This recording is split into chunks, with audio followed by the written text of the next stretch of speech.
One missing signature. One unsigned document. One decision that could shake the British monarchy to its core. Behind the gilded gates of Buckingham Palace, a royal physician made a choice that stunned insiders and sent whispers through Parliament. Why would the king's own doctor refuse to confirm his medical fitness? What did he see or fear that others didn't? And how close did the crown come to crisis?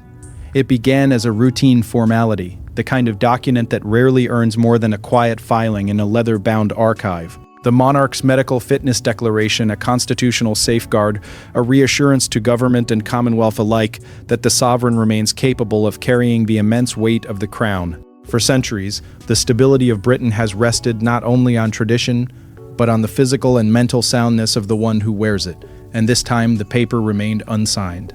When the refusal reached senior palace aides, disbelief turned to alarm in a matter of minutes. Phones rang behind closed doors. Meetings were convened without appearing on official diaries. The atmosphere shifted from polished calm to controlled panic, because this was not simply a doctor declining to scribble his name. This was the king's own physician stepping back from certifying that the head of state was fit to rule. The constitutional stakes were staggering.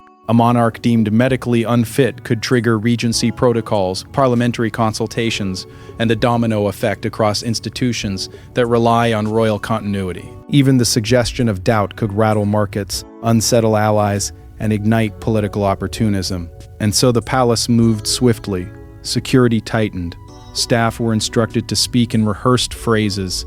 Public appearances were scrutinized. Every word and every statement was weighed with surgical precision. Senior aides scrambled to contain what they called unfounded speculation, yet their urgency betrayed a deeper fear. Political leaders were quietly informed through discreet channels, briefed in language so careful it bordered on evasive. No one wanted to be the first to acknowledge what the unsigned document implied. Meanwhile, the physician at the center of it all remained silent. No clarification. No denial. Just an unwavering refusal to endorse the king's medical fitness and an absence of explanation that spoke louder than any press release ever could. Whispers of past royal cover-ups resurfaced in private conversations. History had shown that monarchs were often shielded from public scrutiny at all costs. Illnesses were minimized, limitations were disguised, the illusion of strength preserved to protect the crown. But this moment felt different. This time, the silence wasn't coming from the palace. It was coming from the doctor. Outwardly, the monarchy maintained its composure. The king continued his engagements. Smiles were offered, speeches delivered. The machinery of royalty rolled forward as if nothing had changed. Yet behind the grandeur, anxiety lingered like a shadow stretching across marble corridors. Because once doubt enters the bloodstream of an institution built on permanence, it does not disappear easily. And as officials focused on damage control, a deeper realization began to take hold. This wasn't just about a document, it was about a pattern, one that had been quietly forming long before the refusal. For months, the cameras kept rolling. Speeches were delivered. Smiles were rehearsed, but something was off. A tremor here, a missed engagement there, an unusual pause during a state address. What if the clues had been in plain sight all along? And what if the doctor's refusal wasn't sudden but inevitable? In the weeks leading up to the unsigned document, subtle shifts began to surface in the king's public life. At first, they were dismissed as harmless adjustments. A slightly shorter appearance at a diplomatic reception, a charity visit trimmed by 20 minutes, a speech that leaned more heavily on notes than usual. To the casual observer, it meant nothing. Monarchs age, schedules evolve, but to those who study the rhythm of royal duty, the tempo had changed. There were whispers among insiders of unusual fatigue, not exhaustion in the ordinary sense, but something deeper, something persistent, a kind of weariness that did not lift after rest. Courtiers began quietly rearranging engagements, ensuring events were clustered closer together, limiting prolonged exposure. Private meetings were canceled with polite explanations. A scheduling conflict, a necessary adjustment. Each phrase carefully chosen, each cancellation seemingly minor. Yet when viewed together, the pattern formed a line too straight to ignore. Commentators began analyzing footage with microscopic attention. They noticed longer pauses between sentences, a slight hesitation before stepping forward, hands gripping the podium more firmly than before. none of it dramatic enough to spark headlines, but enough to stir unease among those paying close attention. The monarchy thrives on projection of confidence, of continuity, of control. And projection requires energy. When that energy flickers, even subtly, the institution feels it. Behind the scenes, technical teams were said to have adjusted lighting and camera angles to maintain the image of vitality. It was presented as routine production refinement, nothing more. Yet the very need for refinement hinted at fragility. The palace messaging leaned heavily on familiar language, routine health management, minor seasonal fatigue, a prudent pace, words designed to soothe, words that almost worked. But beneath the official calm, tension simmered. The king had all. Ways understood the unspoken contract between sovereign and state. His personal health was not entirely personal. It carried constitutional weight. A monarch must be seen as capable, decisive, steady. Anything less invites questions the institution cannot easily answer. Yet medical privacy is sacred. Even a king retains that boundary, or so tradition insists. That boundary was beginning to strain. Advisors debated quietly how much to disclose, how much to shield. Some argued transparency would strengthen trust. Others feared that even a hint of vulnerability could trigger political maneuvering. The balance between dignity and duty grew thinner by the day. And through it all, the king continued forward, determined to fulfill his role, even as the schedule around him tightened like a carefully drawn circle. By the time the medical fitness document landed on the doctor's desk, it was no longer an isolated form awaiting a signature. It was the culmination of months of subtle warning signs, of quiet rearrangements, of rehearsed reassurances. The refusal did not erupt from nowhere.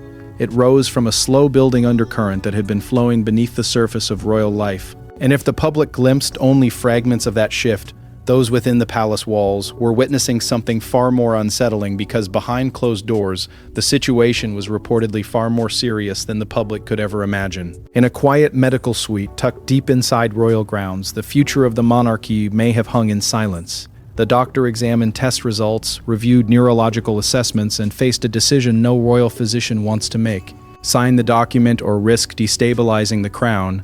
What was discovered in that room that led to such a bold refusal?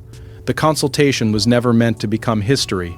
It was intended to be clinical, contained, procedural, a private exchange between sovereign and physician, bound by centuries of discretion. Yet beneath the surface of professional routine, something felt heavier than usual. The numbers on the reports did not align with the image presented to the world. Biomarkers that should have stabilized had instead fluctuated. Levels that normally remained predictable showed unsettling variation. Individually, each result might have been explained away. Together, they told a story that demanded caution. There were neurological evaluations as well, conducted with utmost confidentiality, subtle assessments, quiet exercises, small tests of reflex and recall. Nothing dramatic, nothing that would alarm an untrained eye, but the physician was trained to see what others could not: slight delays, marginal inconsistencies, patterns too delicate to announce, yet too significant to dismiss. The kind of signs that do not shout, but whisper persistently. The king, seasoned by decades of public scrutiny, understood the gravity of such examinations. He had spent a lifetime mastering composure, projecting resilience even in moments of personal strain. Yet in that room, there was no audience, no ceremony, just the steady unfolding of clinical truth. When the doctor hesitated before speaking, the air shifted. A pause can say more than a diagnosis, and this pause carried weight. For the physician, the dilemma was brutal. To sign the medical fitness declaration would reassure government, calm speculation, preserve continuity. It would also bind his professional integrity to results he could not fully endorse. To refuse would ignite uncertainty at the highest level of state. It could be seen as betrayal, as disloyalty, as weakness in a moment when strength was demanded. Yet medicine is not guided by symbolism. It is guided by evidence. Legal consequences hovered over the decision. If the document were signed prematurely and the king's condition later worsened, the physician's credibility would collapse. Worse, the stability of the monarchy could suffer irreparable damage. The signature was not ink, it was accountability, and accountability cannot be undone. Senior palace advisors, aware of the stakes, reportedly pressed for reassurance. They spoke of optics, of continuity, of the importance of preventing panic. they did not demand a signature outright, they did not need to. The implication lingered in every carefully worded sentence. The crown had endured wars, abdications, scandals. It could not afford ambiguity now. The doctor listened. He understood, but understanding pressure does not erase responsibility. When he finally declined to sign, it was not dramatic. It was measured, controlled, professional. Yet the impact was seismic. The king's reaction was said to be restrained, though not indifferent. A sovereign accustomed to duty now faced the possibility that duty might soon require limitation. There is a particular loneliness in that realization. To serve both patient and nation is to stand at a crossroads where compassion and consequence collide. In that moment, the physician was no longer just a medical professional. He was a guardian of truth in an institution built on continuity. His refusal was not rebellion, it was caution. And caution in a monarchy can be more disruptive than scandal. But medical hesitation inside the palace quickly became political dynamite outside its walls. The British monarchy is built on ceremony, but sustained by law. If a reigning monarch is medically unfit, the consequences ripple far beyond palace corridors. Succession plans accelerate. Councils convene. Power shifts. So when the king's doctor refused to sign, did the monarchy edge toward a constitutional reckoning? The unsigned document did not remain a private concern for long. In a system where symbolism masks a framework of strict legal mechanics, medical uncertainty is not merely personal and it is structural. The crown may glitter with tradition, but beneath it lies a constitutional spine that demands clarity. If the sovereign cannot fulfill his duties, even temporarily, the machinery of state must adapt. Quietly, efficiently, decisively. Almost immediately, conversations began circling around the Regency Act that rarely discuss but ever-present safeguard designed for moments precisely like this. Its language is clinical, almost cold, outlining the procedures for transferring authority should a monarch be deemed incapable. No fanfare, no spectacle. Just the sobering reality that the throne can function without the man who occupies it. The mere whisper of invoking such provisions was enough to send a chill through those who understood what it implied. Contingency discussions reportedly activated behind closed doors. Not declarations, not announcements, just cautious inquiries. Who would assume which responsibilities? How swiftly could authority be delegated? What public language would accompany such a shift? The questions multiplied faster than answers could contain them, and in the midst of it all, the weight of history pressed heavily on every participant. No one wanted to be remembered as the architect of a transition that might fracture public trust. Prince William's schedule, observers noticed, began to subtly expand.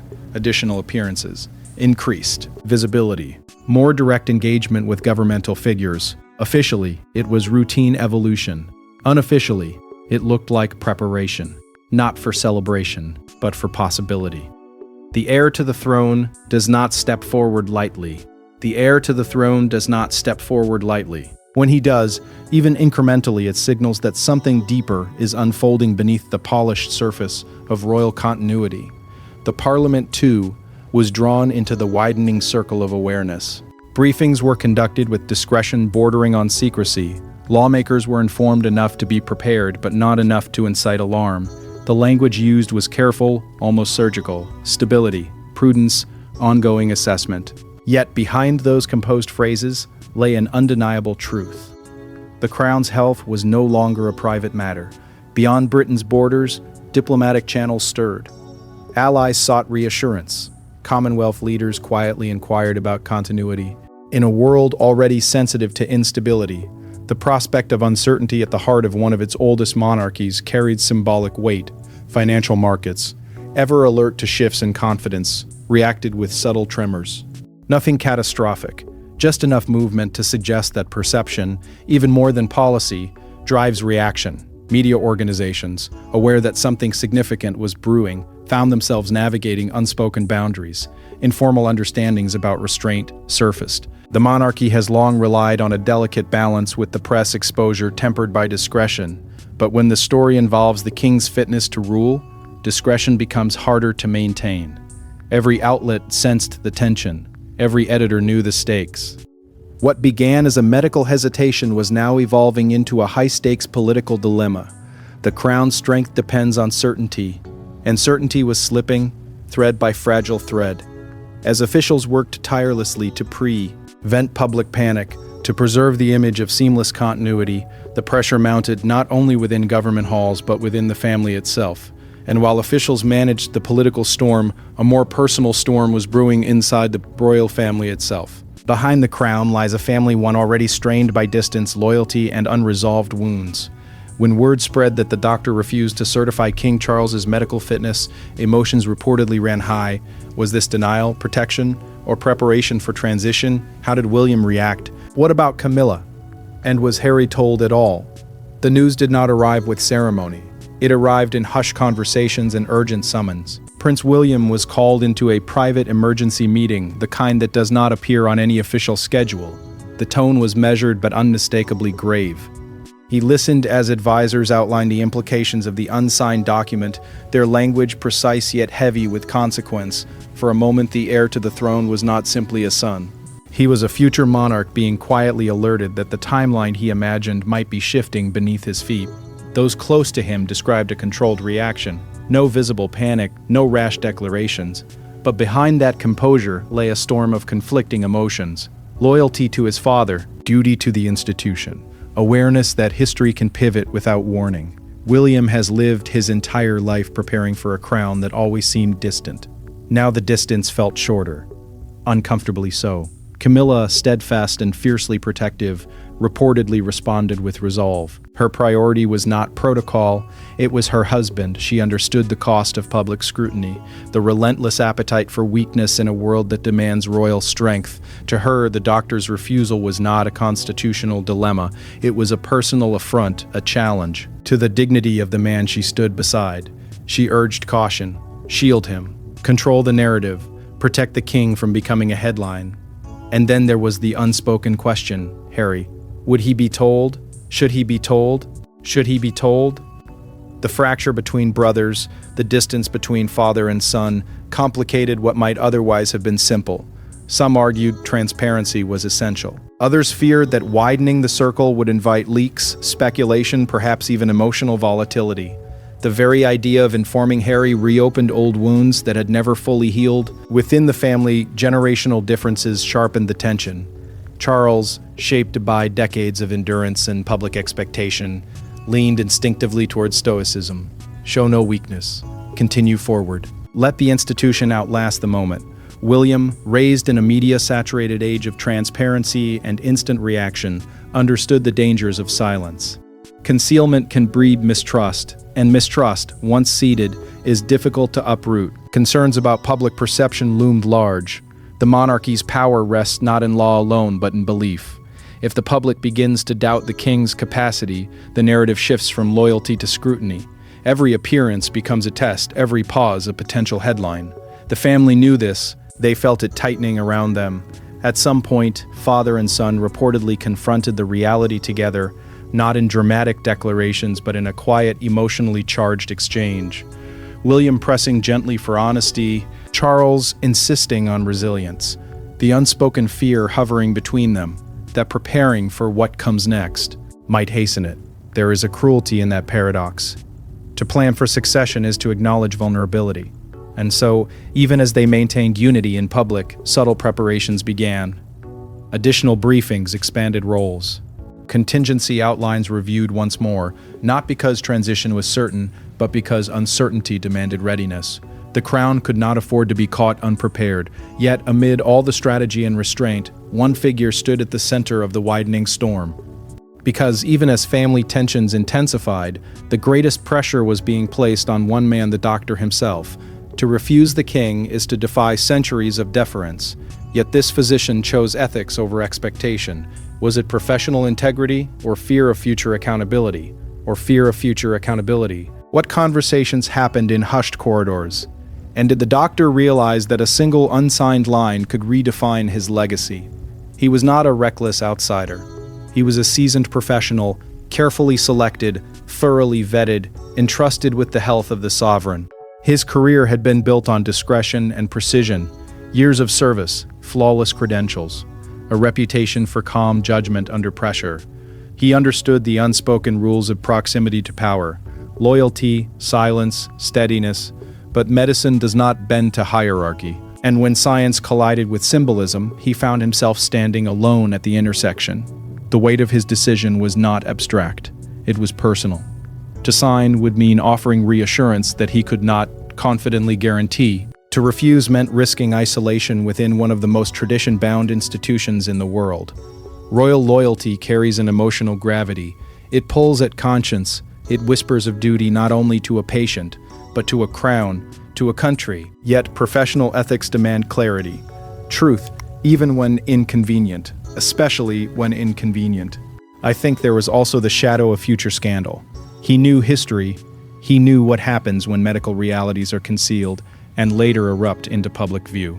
The fallout does not simply tarnish reputations, it erodes trust. If he signed and the king's condition deteriorated, questions would surface.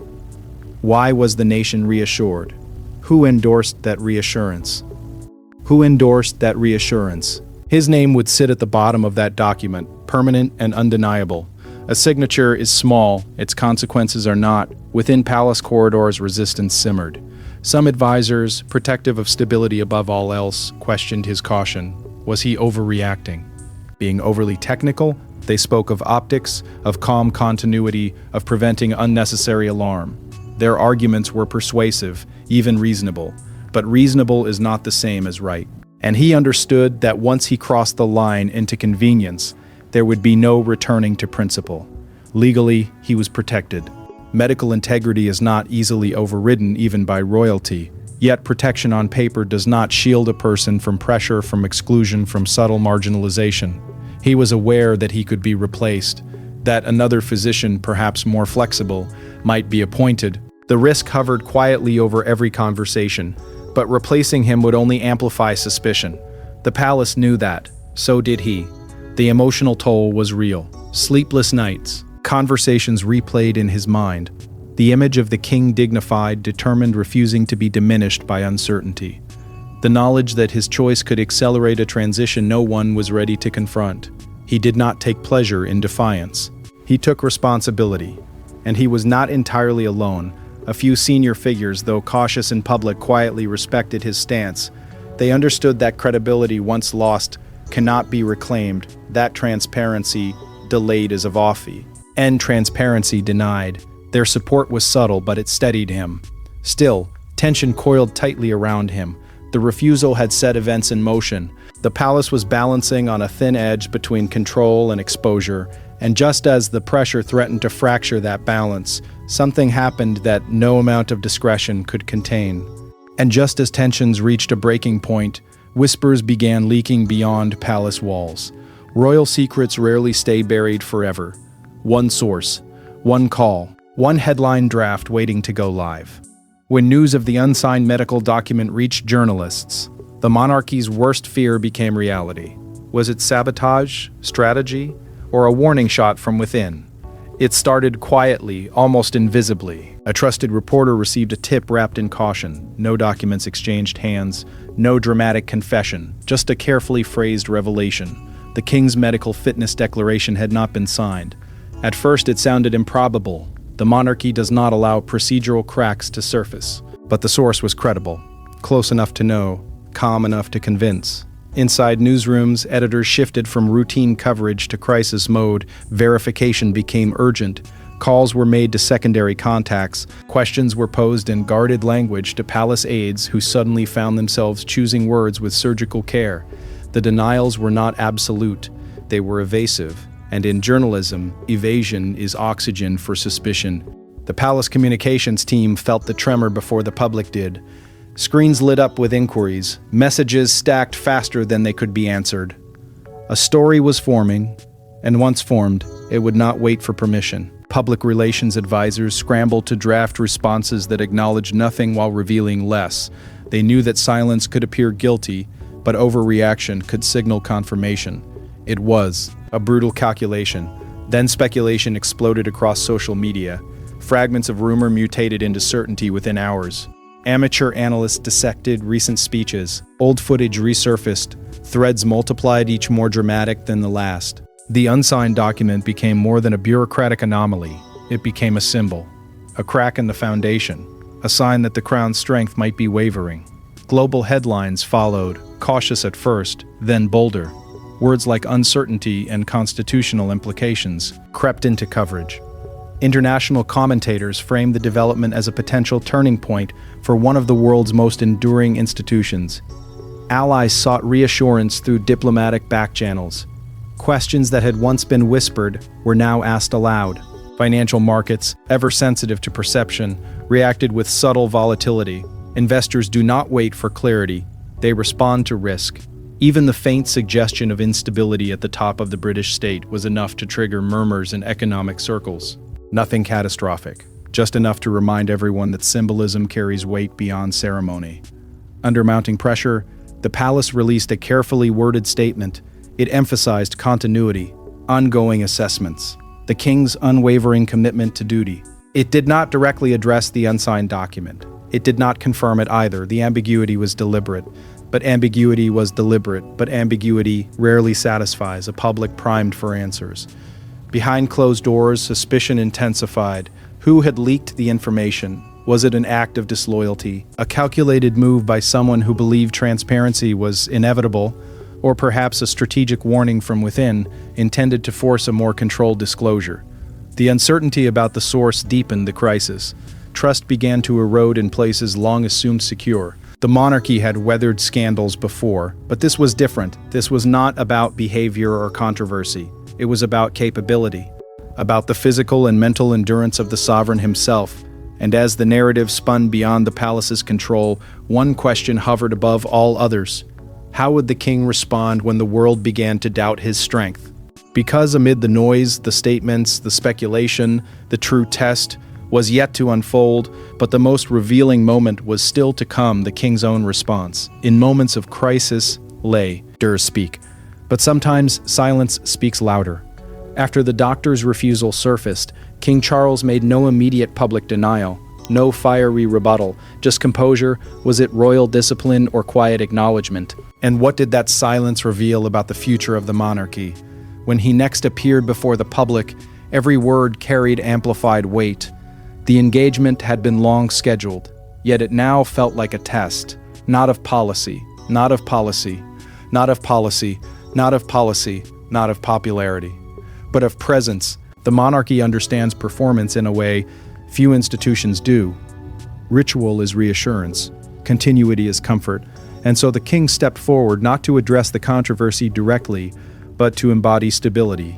His speech was measured, carefully structured, filled with references to service, resilience, and the enduring spirit of the nation. Nowhere did he mention the unsigned document. Nowhere did he acknowledge the storm gathering around his health, and that omission was louder than any confession could have been. Silence, in this case, was strategy, or perhaps necessity. Observers noted the discipline in his posture, the deliberate pacing of his words. There was control, unmistakable, intentional control. He projected steadiness, reinforcing the image of a sovereign unshaken by rumor. Yet, beneath that composure, some viewers sensed something more fragile. A slight hesitation before a key phrase, a breath drawn just a fraction deeper than expected. Subtle signs easily dismissed or quietly catalogued. Symbolic gestures followed. Increased appearances at events tied to national unity. Carefully timed meetings with community leaders. Each act designed to reinforce connection, to remind the public that the crown endures beyond controversy. The message was clear without being spoken. The king remains present. The king remains committed. The king remains committed. But public reaction did not settle neatly into reassurance. A loyalty surged among supporters who viewed the speculation as intrusive, even disrespectful. They praised his restraint, his refusal to dignify rumor with response. At the same time, concern lingered in other quarters. Questions persisted. If there was nothing to address, why not say so plainly? Why allow ambiguity to thrive? The psychological weight on the king himself cannot be ignored. He has spent a lifetime preparing for the throne, navigating scrutiny, waiting in the shadow of a long-reigning predecessor. To finally ascend only to face doubts about his capacity is a cruel irony. Success wrapped in vulnerability, triumph shadowed by uncertainty. The crown is heavy in ceremony, but heavier still in expectation. Privately, he is said to have reflected deeply on duty, on what it means to serve not just when strong, but when challenged, There is a difference between clinging to authority and safeguarding an institution for the future. That line is thin, painfully thin, and only he can decide where it lies. His silence was not weakness, it was calculated endurance. Yet endurance has limits. The monarchy thrives on clarity, and clarity was still elusive. Every appearance became a referendum. Every gesture, a signal. The longer questions remained unanswered, the more they shaped perception. As speculation continued to swirl and the world leaned in, searching for confirmation or contradiction, one reality became undeniable. The crisis had evolved beyond a document, beyond a leak, beyond even medical evaluation. It had become a test of legacy, of leadership, of timing. And as the world watched for answers, the monarchy faced its most defining question yet. Empires rarely fall overnight. They shift quietly, subtly through moments like this. A missing signature may seem small, but history often pivots on what isn't written. Did the doctor's refusal mark the beginning of a royal transition, or was it a wake-up call that strengthened the crown? Either way, the monarchy may never be the same again. In the weeks that followed, the institution began adjusting in ways both visible and invisible. Conversations about transparency, once whispered cautiously, moved closer to the surface.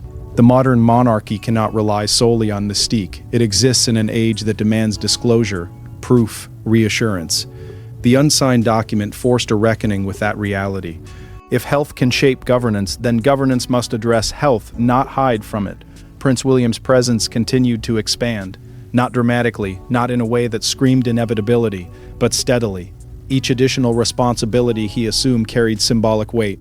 The public saw future monarchs stepping more firmly into view, not as a replacement, but as reinforcement. Yet reinforcement can feel like rehearsal. And rehearsal suggests preparation for change. Medical scrutiny, once considered invasive, began to feel almost unavoidable. Commentators debated whether the monarchy should adopt clearer health disclosures similar to elected leaders. Supporters argued that tradition thrives on dignity and restraint. Critics insisted that accountability strengthens legitimacy. Trust versus tradition, the tension sharpened by a single unsigned page. The public's patience grew thinner. Loyalty remained, but it was now intertwined with expectation. Citizens who once accepted silence began asking for clarity, not out of hostility, but out of concern. The crown's power is symbolic, yes, but symbolism survives only when belief remains intact, and belief requires confidence. As for the doctor, his legacy became quietly intertwined with the institution he served. Some saw him as courageous, a man who placed ethics above comfort. Others viewed him as the catalyst for unnecessary turbulence. But history tends to favor those who protect truth over convenience. His refusal may have unsettled the palace, yet it also safeguarded credibility. In choosing caution, he may have preserved something more enduring than reputation. Within the family, the emotional impact lingered long after headlines faded. Father and son navigating a future neither fully controls, a wife balancing loyalty with protection, a fractured sibling dynamic hovering at the edge of every major decision. Crisis has a way of clarifying relationships. It exposes strengths, it magnifies strain, and in doing so, it reshapes bonds that once seemed fixed. Yet through it all, the symbolism of the crown endured. The monarchy is not a single document. It is not even a single monarch. It is an idea, continuity through uncertainty, tradition, adapting to time. The unsigned declaration did not topple that idea, but it tested it. It reminded the world that behind ceremony lies humanity, and humanity is fragile. Perhaps the greatest shift was internal, an awareness that the illusion of permanence cannot be sustained indefinitely without transparency. That preparing for succession is not betrayal, but responsibility. That strength sometimes lies not in denial, but in acknowledgement. So was this the beginning of transition, or the moment the monarchy confronted modern reality and recalibrated? The answer may unfold gradually, in speeches, in roles expanded, in conversations once avoided now faced directly. History does not announce its turning points loudly, it whispers them first. Because in the end, it wasn't just a signature that was withheld, it was certainty. And when certainty disappears, history begins to move.